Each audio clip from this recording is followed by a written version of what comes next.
Hey everyone, Chloe Condon here, and welcome to my favorite segment, 8 Bits, a segment where we get to know our friends in tech by asking them 8 bite-sized questions. Get it? Today I am interviewing my co-hostess with the mostesses, Brandon Minnick. Yay! Welcome, Brandon. Hi, Chloe. Thanks so much for having me. Oh my gosh, I'm so excited because we get to do these interviews all the time with other people, and now I get to ask these questions to you. And I'm excited because we're already friends, but I feel like I'm going to get to know some really interesting stuff about you today. Are you ready? I'm ready. Okay, I feel like it's kind of cheating because you've heard these questions before, but we will dive right in. So question number 1, what is your earliest memory of tech? Yeah, so I would say my earliest memory is actually what got me into tech, and that was playing computer games as a kid with my dad. Yes. We always had like the latest, greatest computer, but back in the late 90s, that was probably less than what powers our phones nowadays. But yeah, we'd be playing those old 8-bit games on the computer, and back in those days, it was floppy drives, and you had probably a stack of 12 of them to load the game, and then to get to it, you had to go through the command prompt and use MS-DOS to get it up and running.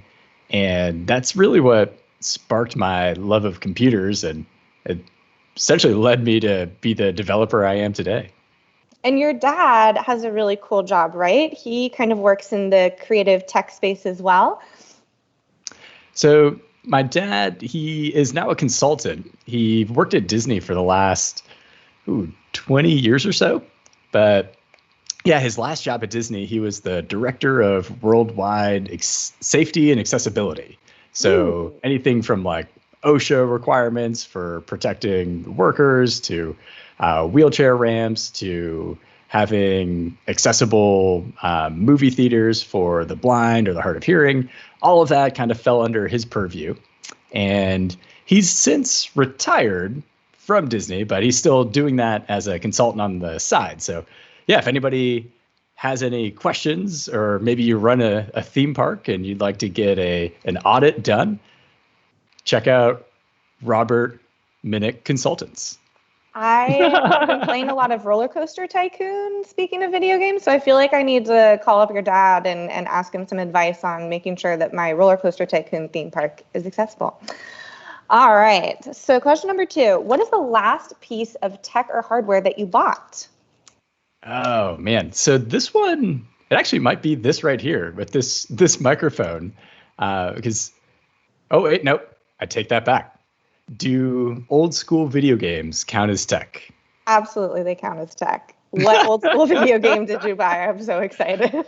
Well, so since we're recording this during the COVID-19 pandemic, we're all locked in our houses, and my wife and I have had these old consoles. So we've had a N64, a Super Nintendo, a Sega Genesis, had it ever since we got married, but we don't play them too much. But now that we can't do anything else, we figured we'd both upgrade them and buy a bunch more games. So I'd say probably the coolest thing we did was to buy one of these HD up converters. So it allows you to plug in your SNES, your N64 via an HDMI cable, and kind of ups all the graphics. So it's still not perfect because the games weren't made to be on a 1080p display, but it does look a lot better. And we've upgraded all those systems and bought a bunch of the old games on eBay, and just have basically been using that to pass the time during the pandemic. What's been your favorite old school game to play? Ooh, so Kim and I are a little different. I've gone back and I started playing Zelda Ocarina of Time again on the N64 Classic. Okay. And I like those kind of open world strategy games. Kim is really good at games like, well, she literally just beat Diddy Kong on SNES. Got 102% completion percentage. Don't even know how that's possible. She should put that on her LinkedIn. I've never been able to do that. That's a great skill to have. Oh yeah, I can't either, because those games are so hard. Like, you have to essentially memorize the board and know what's coming so that you know when to jump and how to avoid it. And there's all these secret passages. So it's a lot, and I stress out just watching her play it. But she's incredible. I actually just, so we have a bunch of vintage game consoles as well. I can't believe I'm calling them vintage because they're from my childhood. But I recently discovered my PS2, and one of my favorite games of my life, Britney Spears Dance Grooves or something, where you audition to become one of Britney Spears' backup dancers. So I've been living my Britney Spears fantasy during COVID-19 shelter in place as well. Amazing. Well, good luck on beating all those games. I can hook you up with some Super NES games that I have here. We can maybe ship them to each other. Sure. So what technology do you love?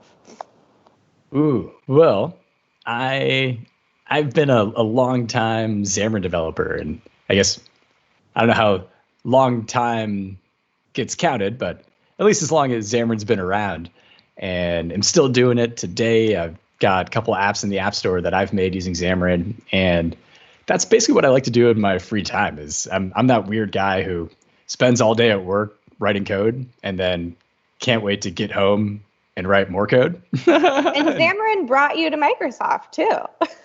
That's right. Yeah, I used to work at Xamarin, and Microsoft acquired us a couple of years ago, and so yeah, I've never actually applied for a job at Microsoft, or never been, I guess, accepted for a job at Microsoft. I just kind of walked right in the back door. We accept you here at Microsoft. So that's cool. So what kind of stuff are you building with Xamarin these days? Yeah, so lately I've been heads down working on a new app called Git Trends.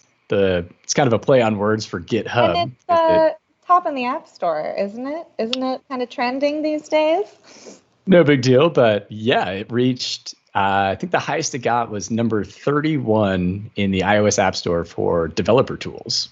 Yes. And it's been amazing. It's totally open source on GitHub. It's available for download in iOS and the Android app stores. And just seeing the amount of love from the community who've been opening up pull requests, submitting code, submitting feature requests. And it's been really cool because what the app does, it's actually an app, we'll say, for developers by developers that helps monitor your GitHub repos. So I have literally a couple hundred open source repos on GitHub. And I found that I never knew how many views or if people were even looking at the code. And one day I kind of stumbled upon an old repo that I hadn't updated for a couple of years and found it was still getting 10 to 20 views a week. And I was like, oh, I should probably update this code. And also, I wonder how many other repos have basically been repos of mine that I've abandoned. And so that's when I put this app together. I built it about a year ago, and I've just been kind of using it on my phone, just kind of made it for me as something to help improve how I can monitor my GitHub repos. And yeah, I recently got inspired to just let's publish it to the App Store. Let's let everybody try it out. So if you go to gettrends.com, because that's right, I bought the domain name. Yeah, you did. You can download Git Trends today.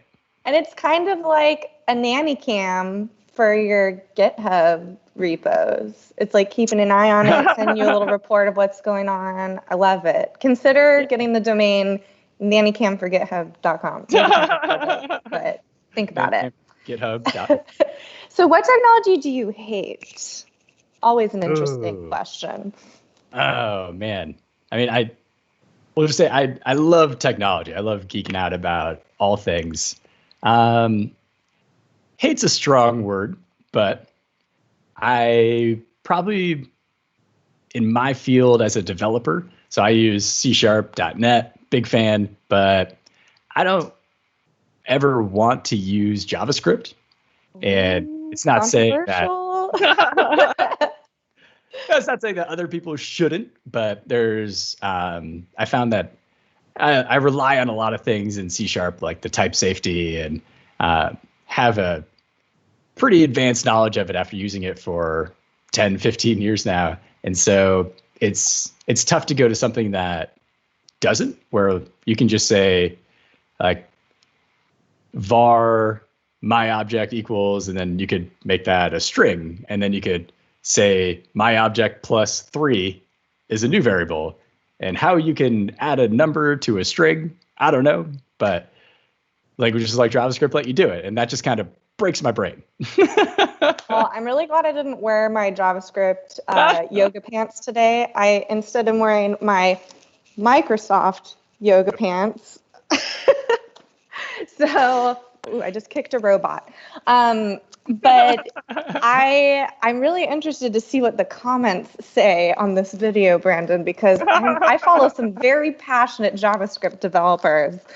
But no, I could totally see that. You kind of get used to a certain syntax and a way of like writing your code, and then this other language comes along and like, what are you doing? Yeah. So maybe, I don't know, maybe TypeScript I could get on board with. But Okay. yeah, I always kind of looked at JavaScript as it's kind of outgrown what it was initially intended for. So it was initially just literally write a quick script to run on your website. And now you can do anything with JavaScript, from mobile apps to full-blown websites. And yeah, I think if I was pushed into it, I'd probably stick with TypeScript because I want and need that type safety. The program that I went to for engineering, Hackbright, taught the curriculum in Python and JavaScript, and I used to tell people that I went from reading scripts to writing JavaScript. That was my tagline for a little bit of my life. But of course, I started learning programming with JavaScript, started learning Python in my program, and as soon as we got back to learning JavaScript in the program, I completely forgot how to do it, and my brain was so full of Python. So I too got grumpy at JavaScript. I was like, where were you when I needed you? All right, next one. Ooh, what other profession would you want to attempt? Well, so I don't know if this is too much of a differentiator because you and I both currently work at Microsoft as developer advocates, where our job is to help developers. So it's a lot of making tutorials, making sample apps, writing code, leading workshops. And something that I've always been passionate about is just teaching. And so I don't know how far down the road, but somewhere along the lines, maybe it's once I retire from tech. But yeah, I'd love to be a teacher or professor. I don't think I could ever do like middle school or high school. I have so much respect for every middle school, high school teacher out there, because not something I think I can handle. Attitudes are way more difficult than writing code. Like dealing with teenage attitudes. I used to be a camp instructor. I can speak to that. Definitely. But yeah, Professor Brandon. Maybe I teach a class or teach like one class a week, or maybe it's at night classes at a local community college. I don't know, but yeah, I've always had a passion for teaching, and I love seeing other people learn, because especially when it's something that I'm excited about and passionate about. And when you can teach that to somebody else and you see their eyes light up when, that moment when it clicks and you're like, yes, isn't that amazing? They're like, this is amazing. And you just get to celebrate together. And it's a beautiful experience. So yeah, somewhere down the line, maybe I'll become Professor Minnick. So everybody look out, 2035, UC Berkeley class roster, Xamarin 101 coming at you soon from Professor Minnick. What profession would you not want to attempt? Oh, well, let's see. I already cheated a little bit because I said there's no way I think I could ever teach middle school or high school. But something that I'd probably never be able to do because physically, mentally, I'm quite literally blocked. But in healthcare, I could never be a doctor or a nurse because anytime I see blood, I pass out. Whoa. I need to sit down. Like, I do not do well. And it could be even on TV. Like, I have to look away if there's like documentaries on doctors and they're stabbing people with needles, or, well, I shouldn't say stabbing because they're injecting life-saving medicine. But to you, it's stabbing. So no horror movies for you. No like bloody surgical scenes and ooh, yeah, just thinking about it makes me. Yeah. Ooh. I mean, what's funny though is like I find it fascinating. Like I love learning about the human body and seeing pictures of it's like, oh, that's what we look like on the inside, and here's how our brains work, and here's how we have fine motor movements, and I love that. But yeah, I actually when I was in high school, I volunteered at a hospital, and one of my first days on the job, they had to. I don't think they officially admitted me, but they laid me down in a bed in the ER because I was helping out and just got super lightheaded, almost passed out. And then next thing I know, I'm laying in a bed in the ER, sipping apple juice with my feet up. Wow. Okay, we will noted. We will not be doing any surgery segments on 8-bit going forward. Today I learned. See what happens.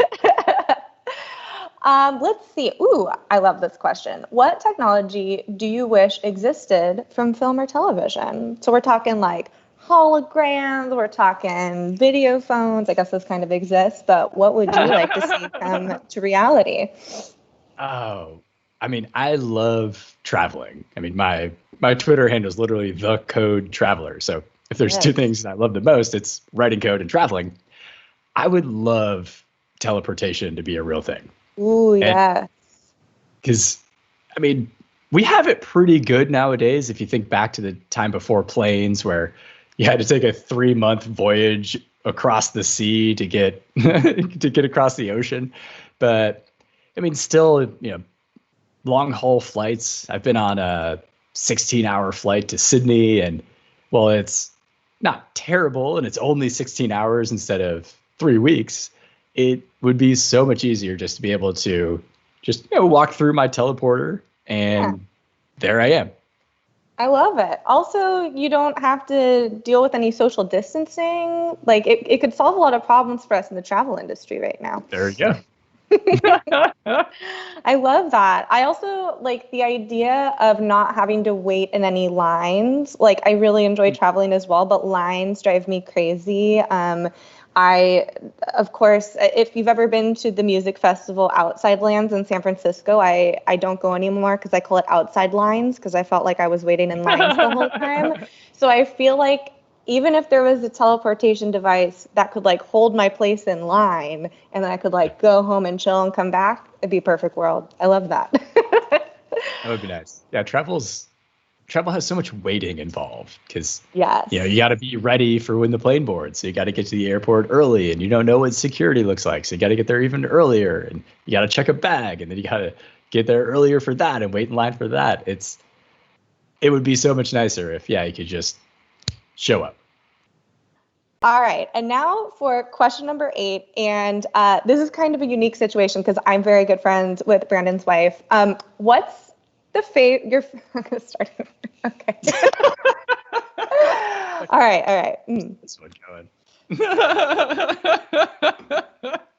Chloe, What? let's not bring in people's family. I think this is like. I was gonna ask about a favorite circus trick. Oh yeah. But I think just in general, because of like, I'm thinking not him, but like bigger. Like we should probably just leave people's like families and kids and stuff. Yeah. What? Unless they're also like a developer at Microsoft and it's going that route. Like let's like not involve people's. Yeah. Okay. Pick a different one. I've got one. Pick a different one. And just FYI, I have a hard stop, so you guys can keep going, but I have to drop it one. Cool. What? Okay, I'm gonna redo that one. Question number 8. So this is the special question that we ask people. So since we're recording this during shelter in place, what activity have you been doing, outdoors or indoors, to keep yourself kind of moving around and happy and having a good time? Yeah. How are we staying sane? Bonus points if you mention your dog. That was actually my answer. Yeah. So one of the things that I've always enjoyed doing is take my dog Kirby on a walk, and he's a big dog. He's 85 pounds, and big dogs require a ton of exercise. And so even ignoring shelter in place, he usually got around 3 miles of walks in every day. Wow, that's more than me. he gets his steps in, and especially around San Francisco with the hills, it's even more intense.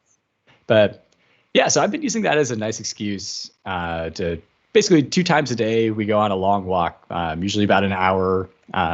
Those walks will be 2.5, 3 miles each, and it's nice. Like I'll just put on my headphones. I get to kind of be alone with my thoughts, and we also get the exercise in, so you don't feel like you're sitting on the couch all day or sitting at your desk all day.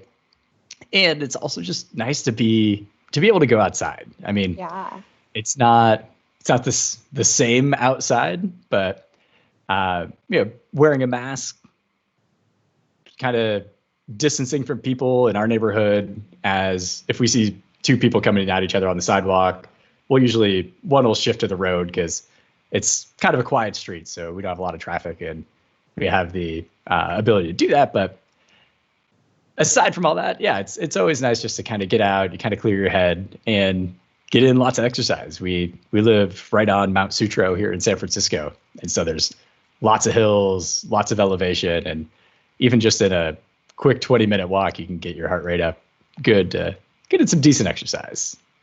Well, I can't wait to go back to the office and see Kirby every week. One of the highlights of my week is seeing your big fluffy dog in the office. And that's all of the 8-bits. We did it. Yay! We officially did an 8-bits with Brandon Minnick. Thank you so much, Brandon, for coming and answering all of our little bite-sized questions for 8-bits. And I will see you very soon on the next episode of 8-bits featured on 92 and Pike.